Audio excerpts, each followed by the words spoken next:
Muy buenas tardes, amigos. Hoy día lunes 12 de marzo damos inicio a otro programa de ¿Con qué derecho?, que llega gracias al patrocinio de Biored, la Asociación Iberoamericana de Vida, Responsabilidad, Ética y Derecho. Gracias, Biored. El día de hoy tenemos un tema muy importante, que es las contrataciones con el Estado. Para eso tenemos el lujo de contar aquí con el doctor Cristian Guzmán Napurí. Él es abogado, especialista en Derecho Administrativo y en Derecho Constitucional, socio fundador del estudio Montoya y Guzmán Napurí Abogados. ¿Qué tal, Cristian? Bienvenido al programa. Bienvenido, gracias nuevamente por la invitación, Chari. Bien, entonces ahora vamos a conversar, nos vamos a un pequeño corte, ya saben que pueden sintonizarnos en vivo en el Facebook de ¿Con qué derecho? Regresamos después del corte para conversar con Cristian Guzmán Napurí. Ya volvemos.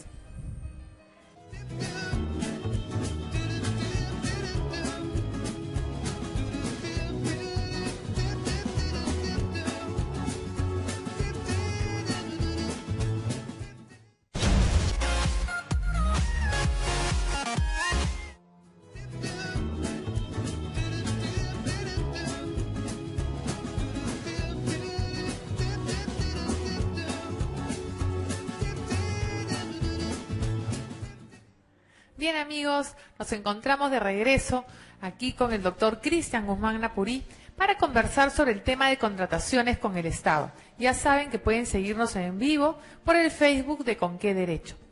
Cristian, este es un tema que ha sido muy solicitado. Nos han estado escribiendo mucho a nuestro correo, ¿no?, para que conversáramos sobre este tema. Por eso te tenemos aquí y muchísimas gracias nuevamente por estar con nosotros. Muchas gracias por la invitación y muchas gracias por efectivamente conversar de un tema que efectivamente siempre está sobre el tapete, siempre es materia de discusión.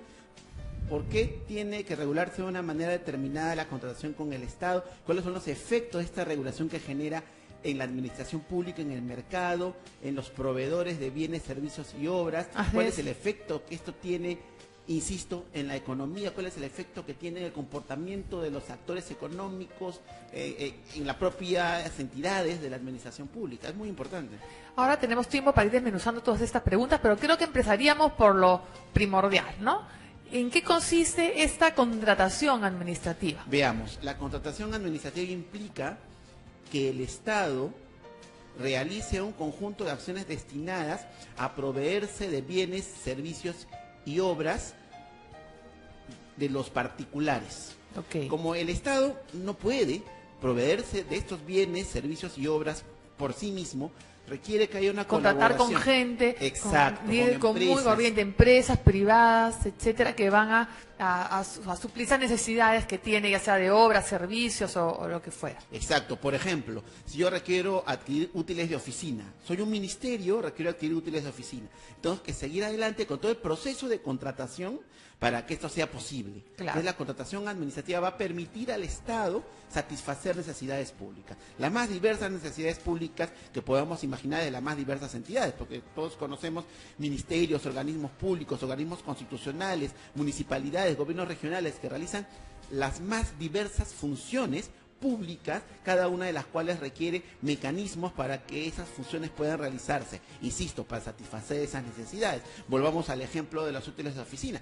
Si no hay papel bond, por ejemplo, no puedo emitir mis informes, mis memos, mis oficios, y no puedo seguir adelante con la labor administrativa. Ok, entonces como tenemos entendido que el público que nos ve es diverso, vamos a ir hablando sin un lenguaje bastante coloquial y te voy a hacer las preguntas que sería cualquier persona, ¿no? Correcto. Entonces, por ejemplo, ¿cómo? O sea, yo Estado no es que voy a decirle a mi hermana o a mi amiga conocida, ¿sabes qué? Tráeme los papeles bon que necesito acá para el ministerio que hace falta. Sino que tiene que haber una licitación, ¿verdad? Correcto, tiene que haber un procedimiento de selección. Ok. ¿Y qué necesito? ¿Dónde puedo saber cuáles son los requisitos para yo, Chari, con mi empresa, no sé, Periquita IRL, poder postular para esto? Explícanos todo eso así en palabras sencillas. Ya, ahí el primer paso del proveedor es haberse inscrito como tal. Ya. ¿Ya? Tengo que inscribir necesariamente como un posible proveedor del Estado. Eso se hace en un registro que administra OCE, el organismo supervisor de las contrataciones del Estado, que es el Registro Nacional de Proveedores. Ya. RNP. De ahora en adelante, para podernos referir a eso, vamos a decir RNP. ¿Ya? ¿En qué consiste este registro? Tenemos a un proveedor de bienes, servicios, obras que se va a inscribir en este registro. Ok. ¿Ya? La complejidad es mayor, por ejemplo, si es que tenemos que inscribirnos para poder realizar obras, pero en el caso de bienes y servicios la inscripción es muy sencilla. Claro, vamos a diferenciar, ¿no? Lo que es, por ejemplo, un proveedor de los papeles bonos, útiles de escritorio, etcétera, y separar un poquito de lo que es una obra, hacer pues una obra de una pista, una carretera. Sí, ahí es más complejo, ¿no? Pero supongamos que yo soy un proveedor de servicios. De hecho, no somos abogados, proveemos servicios jurídicos.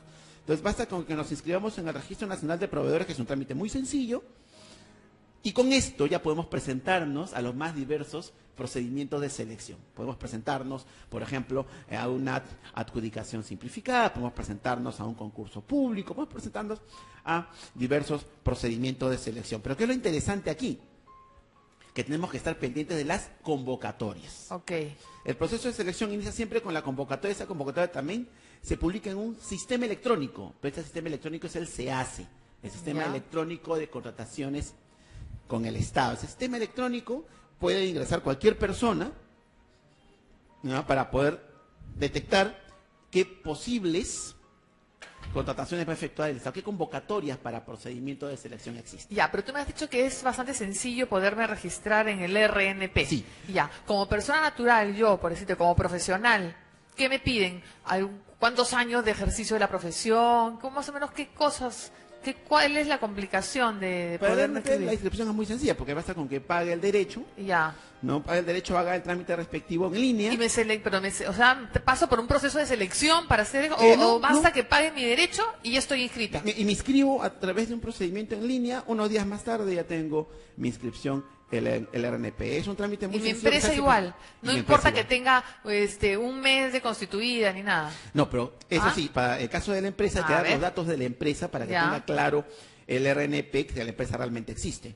Pero en realidad Ya. ahí basta con indicar el número de la partida de inscripción de la empresa para efectos de que se pueda hacer la verificación. Ya, perfecto. ¿No? Ya, Ahí ya es estoy, muy sencillo. ya me notifican, entonces me llega que ya estoy, que formo parte del Registro Nacional y voy a estar atenta a las convocatorias. Correcto, eso es muy Ya. importante. Siempre ver el CEACE para ver qué convocatorias hay.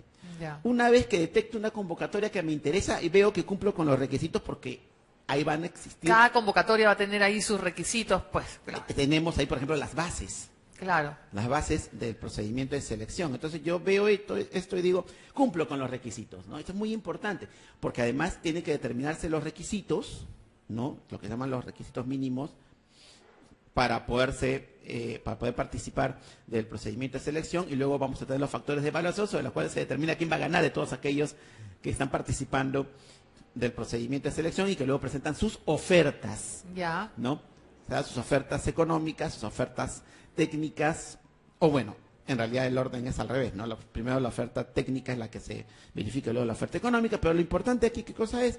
Que va a obtener la buena pro aquel que sea el mejor, Ya. el más idóneo. Entonces, por eso cada uno de los postores debe esforzarse por presentar la mejor oferta técnica y la mejor Propuesta oferta económica exacto. también. Y de tiempo también, ¿no es cierto? Sí, claro. O sea, porque las bases me pueden decir, oye, tú vas a terminar el trabajo en 10 días, pero no, yo lo voy a terminar en 5. Entonces, y muestro una mejora. Esa Ok. mejora me puede permitir obtener una ventaja respecto del resto de los postores Ahora, y poder ganar. Me has hecho acordar algo, por ejemplo, hace poco estuve de viaje y me comentaban, en otros países, por ejemplo, ya, hacen una convocatoria, tienes que hacer esta pista, este tramo, no sé, en 6 meses. Pero si la empresa cumple en menos tiempo del que tenía para poderlo hacer, le dan como que un bono de éxito, una bonificación por haber terminado antes. ¿Eso también sucede acá en el Perú? Sí, hay veces que eso se puede determinar, pero eso lo hemos visto más en el derecho comparado, ¿no? Claro, pero digamos, lo que se ve acá es que más bien llegan los 6 meses y llega el año o el año y medio y a veces no se terminan las obras, ¿no? A veces ¿no? ocurre Ay, mucho. dímelo, Hay con mucho esta obra incumplimiento de los contratistas, sobre todo en materia de obra. que ahí le caerá pues una mora, me imagino. Pero Claro, que hay ya varios mecanismos a través de los cuales se sanciona el incumplimiento claro, de los contratistas. pero quería saber si es que también había algún bono o algo. Solamente... Existen casos, Ya. pero no es tan común. Ok, continuamos entonces. Seguimos, ya hicieron la convocatoria, a ver si cumplo las bases, etcétera. Ahora explícanos, digamos, cuál es la finalidad de de este tema de la contratación, ¿no? Un poquito como para aclararnos. Veamos, hay una finalidad clave que es la satisfacción de necesidades públicas. Ok, ¿No? Que algo habíamos comentado hace un rato. al inicio. ¿No? Sí, la necesidad de que el Estado se provea de bienes, servicios y obras para poder satisfacer esas necesidades que son de los más diversas, dependiendo del sector del que hablemos, porque podríamos tener pues el sector vivienda, construcción y saneamiento, podemos tener el sector transportes y comunicaciones, El o sector podemos... minero, sector salud, sector Exacto. educación, en fin. Y ahí las necesidades son de lo más diversas y la manera como operativizo el proceso de selección también va a ser diverso, ¿no? Y ahí vamos a, eso lo voy a dejar para el final, ¿no? Que ahí va a estar muy ligado, lamentablemente, al tema de corrupción que Sí. inevitablemente vamos a tener que tocar, ¿no? Sí, vamos a pero, tener pero que- sigamos, ¿no? A ver, ¿qué beneficios se obtienen de esta contratación, digamos, tanto por el lado del Estado como por el lado del privado? Por el lado del A ver. privado, sin duda, o sea, el Estado es el mayor contratante. Claro. Entonces, siempre va a ser beneficioso para el privado contratar con el Estado. Evidentemente que sea una contratación que esté dentro del marco legal y Obviamente. que sea eficiente. Es decir, que el Estado contrate a aquel que sea el más idóneo para poder satisfacer las necesidades públicas, también lo que hace es beneficiar a la economía, beneficiar al mercado. Genera un dinamismo muy importante, porque la administración pública y los privados colaboran mutuamente para Claro. ello, ¿no? Ambos se benefician, Exacto. digamos. El privado es un colaborador, no es un simple contratante. O sea, el contratista, ¿no? Es un colaborador de la administración. Esto es clave para poder entender cómo funciona la administración pública y los privados en materia de contratación. Hay un tercer elemento, ¿no?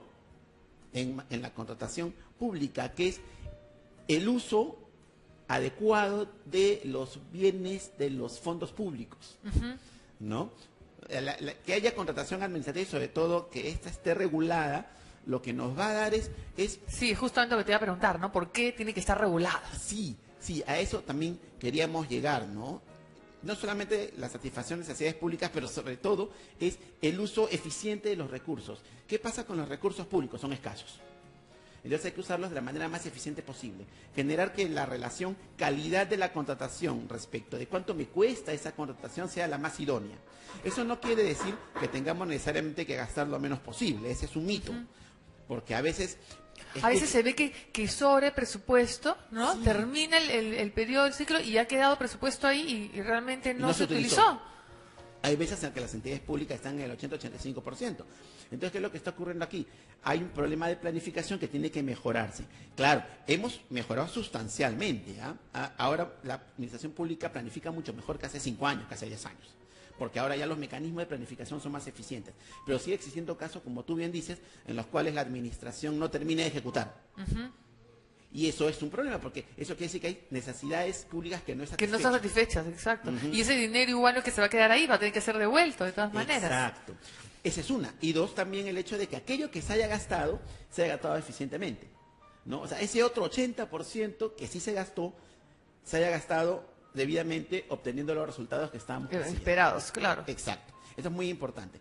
Entonces, como decíamos, los recursos son escasos y lo que tenemos que hacer es que esta relación calidad y el valor de lo que estoy gastando sea el más idóneo. No es ahorrar por ahorrar. Es, si puedo ahorrar, está bien, pero el ahorrar no puede llevarme a contratar bienes, servicios y obras que no sean de la calidad necesaria. Como se ha visto muchas veces, por ejemplo, yo no sé, no quiero pensar mal, pero a veces uno dice, realmente las pistas que hacen, no sé si se hacen con un material sumamente pobre, porque el negocio está en que al poco tiempo voy a volver a tener que hacer, y por ahí hay algún tipo de favoritismo, ¿no?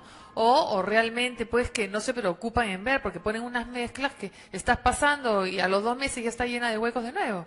Bueno, en realidad construir carreteras en el Perú es No, hablo de las pistas comunes y corrientes, ¿no? Acá dentro de la ciudad, ni siquiera te estoy hablando de carreteras, Sí, sino a dentro de la veces- ciudad. Sí, a veces tenemos problemas, por ejemplo, con los gobiernos municipales. En algunos casos no han contratado debidamente, o sea, no han contratado al contratista más idóneo. Sí. Entonces, ¿cuál sería la regulación más eficiente para poder obtener los resultados deseados? Acá hay bastante pan por rebanar, ¿no? En A ver. realidad, nosotros hemos ido evolucionando la ley de contrataciones del Estado y su reglamento han ido evolucionando, hemos ido cambiando la norma, hemos ido cambiando el reglamento, efectuando modificaciones en el camino. Ya hemos tenido ya varias leyes de contrataciones con el Estado, varios reglamentos de la ley de contrataciones. Esta última ley que tenemos, ¿de qué año es? La última modificación. Sí, la 3225, ¿no? Fue promulgada en el 2016, entró en vigencia el 2017, principios del 2017, ¿ya?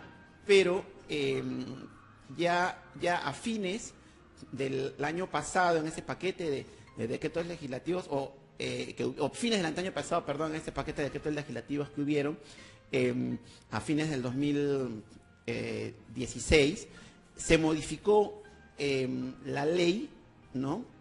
Y se encontraron algunos cambios importantes, ¿no? Lo mismo el reglamento de la ley de contrataciones, ¿no? La 30225, como me dices. La 30225, ¿no? En este paquete de decretos legislativos que se emitieron pues entre fines del 2017 y principios perdón, fines del 2016 y principios del 2017, sí, correcto.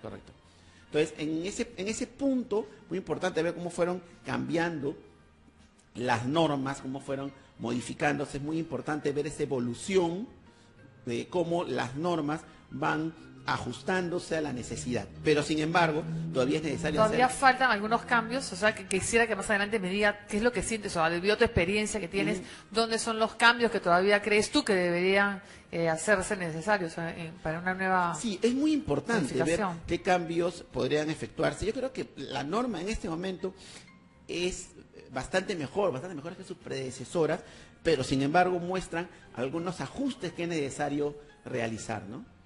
Ok, como por ejemplo... A ver, veamos.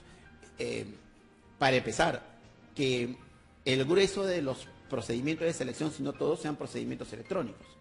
Ok. Eso sería ideal, porque el procedimiento electrónico genera un conjunto de beneficios.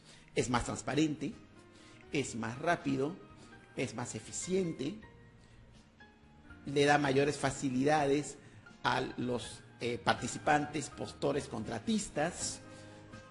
Y quiero incidir sobre todo en el tema de la transparencia, porque vamos a ver sobre eso. El tema de lo que es la transparencia que usamos, vamos a dejarlo para después del corte, pero digamos, o sea, más o menos, ¿qué porcentaje se lleva de esto de manera electrónica y qué porcentaje de manera física? Ya hace algunos meses, la adjudicación simplificada, que es uno de los procedimientos de selección, se está ya realizando de manera electrónica. Y hay un proceso de adecuación al uso de la adjudicación simplificada electrónica, ya que es un tipo de procedimiento de selección que efectivamente es más sencillo que la licitación pública o que el concurso público. Entonces es muy bueno que ya sea efectuado electrónicamente, porque nos va a permitir avanzar con mucha mayor ¿Y ahí rapidez. también para las bases tienes que hacer un pago o no? Sí. Si yo quiero adquirir las bases, tengo que efectuar un pago que es equivalente al valor de reproducción de las bases. ¿Ya? Pero también puedo ubicar las bases en el CAC, ¿Ya? ¿no? Y digamos, grabarlas en mi disco duro o en mi memoria USB y poder utilizarla, y luego imprimirla probablemente, o poder utilizarla en la pantalla para poder determinar con qué tengo que cumplir para efectos de poder participar del proceso de selección, presentar mis ofertas y en la medida de lo posible poder ganar, pues, ¿no? Y obtener la buena pro. Y poder contratar con la entidad. Muy bien. Nos vamos a un corte y regresamos con nuestro invitado, Cristian Guzmán Napurí, para seguir hablando sobre este importante tema de las contrataciones con el Estado y el tema de la transparencia, que me interesa mucho. Bien, ya volvemos.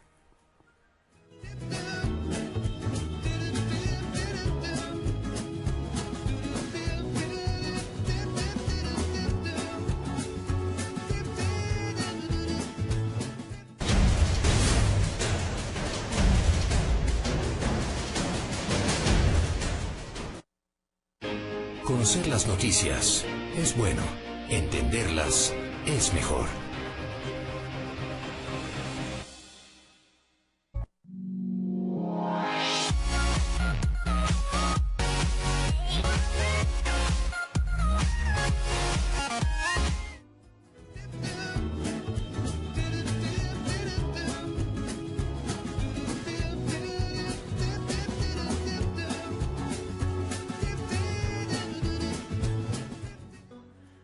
Bien, amigos, Estamos de regreso en Con qué Derecho. Ya saben que la transparencia, el tema de la corrupción, que lamentablemente está muy ligado con todo este tema. Hemos visto la realidad hace poco, todo lo que está pasando en el país.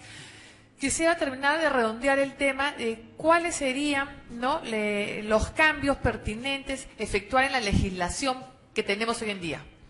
A ver, el problema de la contratación administrativa aquí en el Perú y en realidad en todo el mundo es esa especie de dicotomía que vamos a encontrar entre la necesidad de fomentar la contratación y, por otro lado, establecer los controles adecuados para que haya un uso razonable, eficiente de los fondos públicos, ¿no?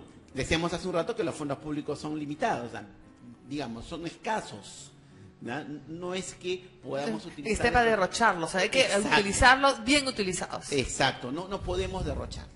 Entonces, ¿qué es lo que ocurre? Debemos encontrar una regulación de la contratación administrativa que me pueda permitir ambas cosas. Claro.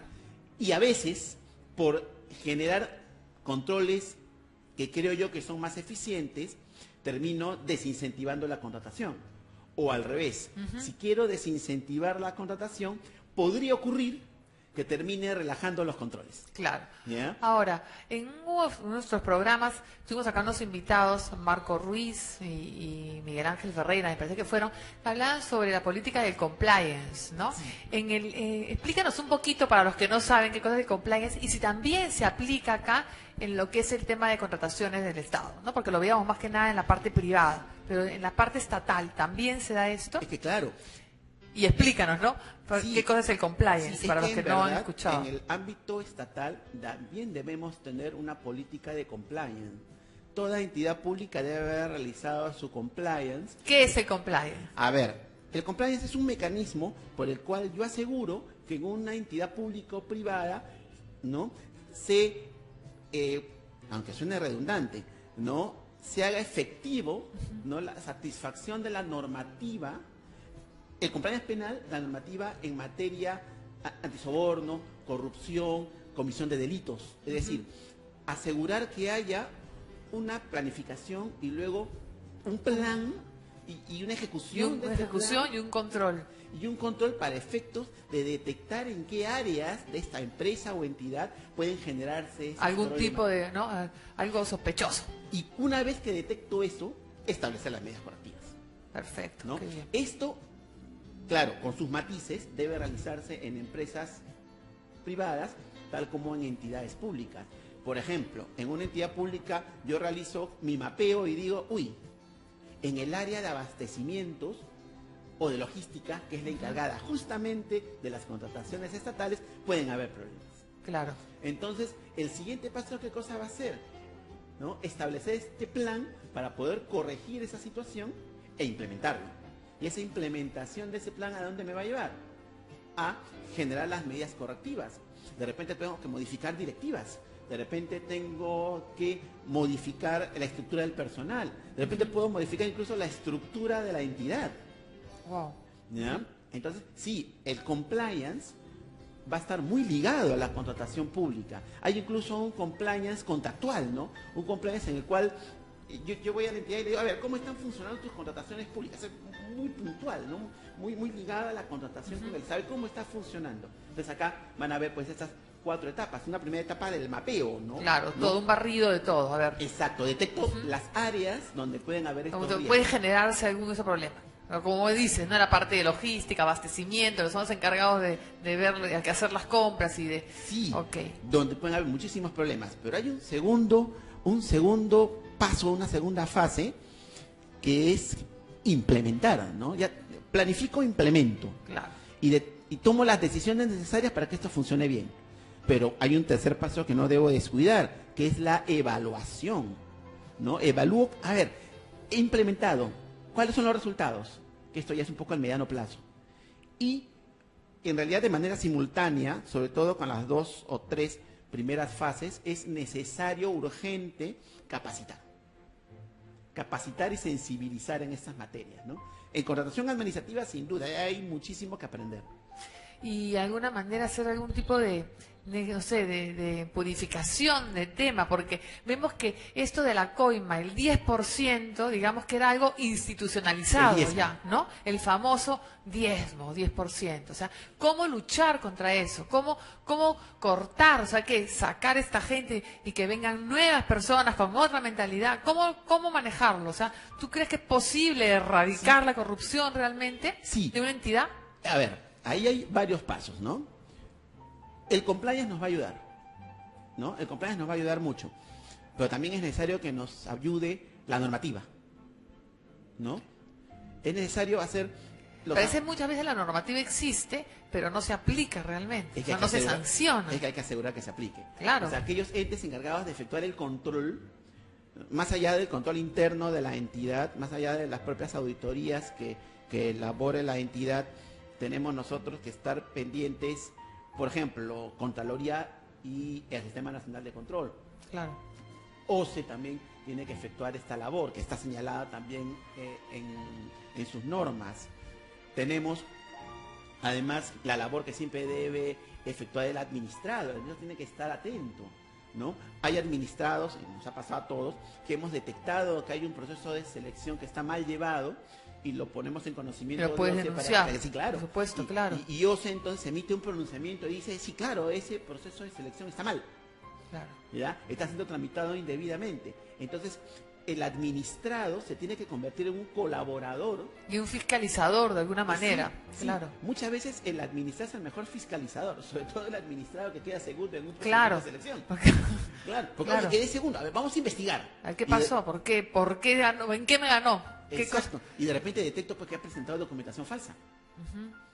O de repente detecto, ¿no?, de que ha sido favorecido indebidamente, ¿no? Entonces, en ese análisis posterior que se efectúa de aquel que obtuvo la buena pro, es un mecanismo de fiscalización Ahora, sumamente eficiente. ¿Quién da la buena pro? ¿Cuántas personas integran este comité o cómo es que se lleva a cabo para otorgar ya la buena pro a una empresa? El comité especial, ¿no? En varios de los procesos de selección es el comité especial el encargado de otorgar la buena pro. ¿Integrado por cuántas personas? 3 personas. Ya. En otros casos es solamente la oficina de abastecimiento, o la que haga sus veces, la oficina encargada de las contrataciones. Ella es la que otorga la buena pro, y eso depende mucho del tipo de proceso de selección. Por ejemplo, en una licitación pública, en un concurso público, siempre debe tener un comité especial. Claro. Por ejemplo, por la complejidad. Porque más abarca mucho más grande y los montos son mucho más altos. Hablamos de millones. Claro, en algo más pequeño, digamos que hay mayor manejo, simplemente la oficina de abastecimiento, la oficina de logístico, qué sé yo. Sí, correcto. Ok. Correcto. Entonces, claro, y ahí hay un tema clave para efectos de asegurar que todo funciona adecuadamente, que va no solamente por el mismo control, sino también, como decíamos, por el fomento de la contratación. Porque, ¿qué gano teniendo los mejores mecanismos de control si no aseguro que la administración pública convoque a la mayor cantidad de administrados particulares interesados e idóneos? Claro. Porque claro, pueden presentarse muchos interesados que no sean idóneos.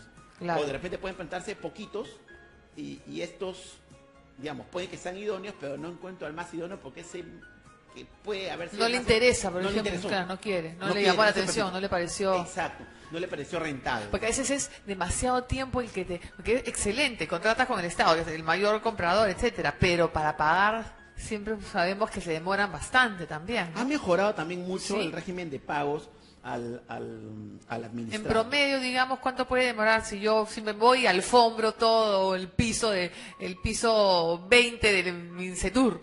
Ya, mi alfombrita pongo. ¿Cuánto me demoran en pagarme? Es muy variable. En realidad, debería demorar 15 días útiles en promedio el pago que efectúe la entidad, ¿no? Pero a veces demora un poco más, ¿no? Sí, claro. En teoría, digamos que... Sí, pero ya hay una cultura más...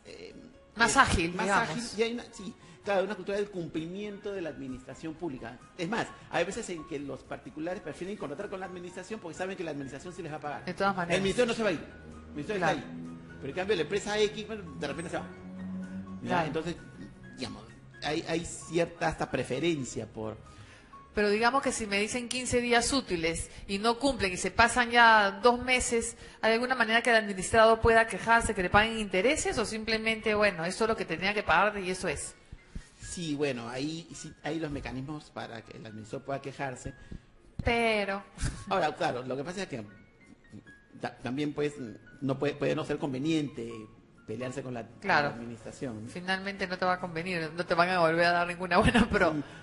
Lo ideal es, digamos, lo ideal es que haya esta colaboración entre las entidades y el particular, ¿no? Que sí, que, o sea, se está viendo muchísimo, ¿no? Hemos mejorado muchísimo en ese punto, pero sin embargo también hay todavía circunstancias en las cuales los procesos de selección o procedimientos de selección, perdón, demoran, donde también no necesariamente he contratado al más idóneo. Entonces ahí ayuda mucho cómo es que se aplica. Estar muy bien, pero no estamos... no está siendo muy bien aplicada. No está siendo muy bien aplicada. Cristian, aprovecho para mencionar acá, veo que tienes el libro de las contrataciones con el Estado. Este libro, ¿cuándo es que lo has terminado de...? Es muy reciente, ha salido hace un par de meses. Vamos a mostrarlo. ¿No? Las contrataciones con el Estado por Cristian Guzmán Napurí. Sí, coméntanos un poco qué cosa es lo que podemos encontrar y dónde pueden adquirirlo las personas que se encuentren interesadas. Sí, este libro es publicado por la editorial Gaceta Jurídica. Uh-huh. Sí, lo que contiene es un análisis de varios tópicos de la contratación administrativa, en qué consiste, qué cosa es el contrato administrativo, por qué tiene que estar regulado, un poco las cosas que hemos estado conversando ahora, ¿ya? Y tiene también la referencia a quiénes son los encargados de la contratación administrativa, una sucinta referencia al procedimiento de contratación, y luego tiene múltiples anexos, las normas legales aplicables, las directivas, ¿no? Sí, veo que es un trabajo bastante completo. Sí, esperemos que sea útil para todas las personas que están interesadas en la contratación administrativa. Que claro, interesados en ella van a estar los funcionarios públicos que lo ven en el día a día, van a estar interesados, los abogados que interactúan con la administración, las empresas, ¿no? Que también interactúan con la administración pública, que brindan servicios, bienes, obras, y el profesor, el docente, ¿no? Que también pues estudia o investiga sobre contratación administrativa, que dicta sobre contratación administrativa. Es muy, muy importante, ¿no? Además de Gaceta Jurídica, ¿dónde lo puede encontrar? ¿En alguna librería, digamos, que tenga parte de libros de derecho? Sí, ya está, ¿sí? Ya debe estar en librerías el libro, ¿no? Pero también lo más práctico es poderse comunicar con la propia editorial, ¿no? Con la propia editorial Gaceta Jurídica. Entonces las personas que estén interesadas, ya saben, pueden solicitar el libro de Cristian Guzmán Napurí, Contrataciones con el Estado, directamente a Gaceta Jurídica. Sí, felicitaciones. Muchas gracias, Cristian. Bien, nos queda un poquito nada más ya de tiempo, más que nada para que des tus recomendaciones finales, alguna cosa final que quieras decirnos. Sí, yo como decía hace un rato, yo creo que nuestra legislación en materia contractual ha ido evolucionando para bien. Sin embargo, todavía hay algunos ajustes que hay que realizar. De repente sentarnos a revisar tanto la ley como el reglamento para efectuar algunas mejoras a la luz. Todo es mejorable siempre. Sí. A la luz, decíamos, de la jurisprudencia, de la doctrina, y hacer un poco el benchmarking, ¿no? O sea, a ver cómo están resolviendo esto. Recoger lo que pasa en otras realidades, ¿no? Sí, porque curiosamente algunas cosas buenas que hemos hecho nosotros han sido replicados en otros sitios, ¿no?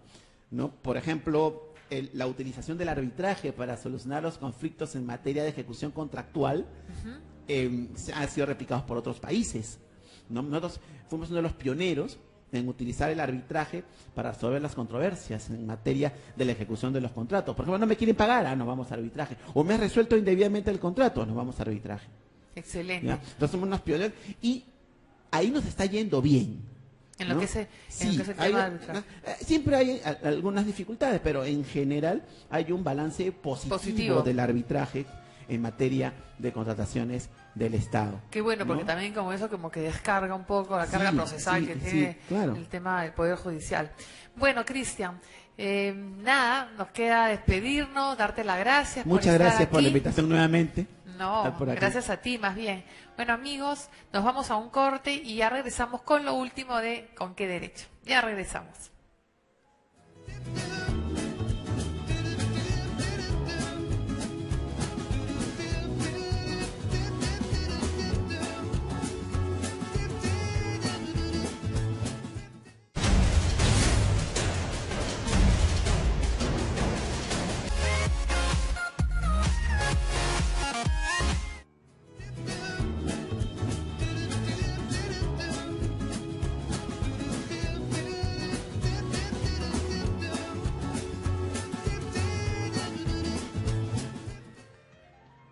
Bueno, amigos, llegó el final, nos despedimos. Mañana tenemos un tema bien interesante, que es el derecho a la identidad de los niños nacidos bajo técnicas de reproducción humana asistida. Para ello estará con nosotros el doctor Ronald Cárdenas Crens. Él ha sido decano de la Facultad de Derecho de la Universidad Femenina del Sagrado Corazón, la UNIFE, y también estará con nosotros la doctora Rosemary Posadas. Ella es abogada, especialista en Derecho de Familia. Bien, amigos, nos despedimos. La frase del día, ya que hemos hablado de corrupción, es: un pueblo que elige corruptos no es víctima, es cómplice. Regresamos mañana. Esto es ¿Con qué derecho? Bye.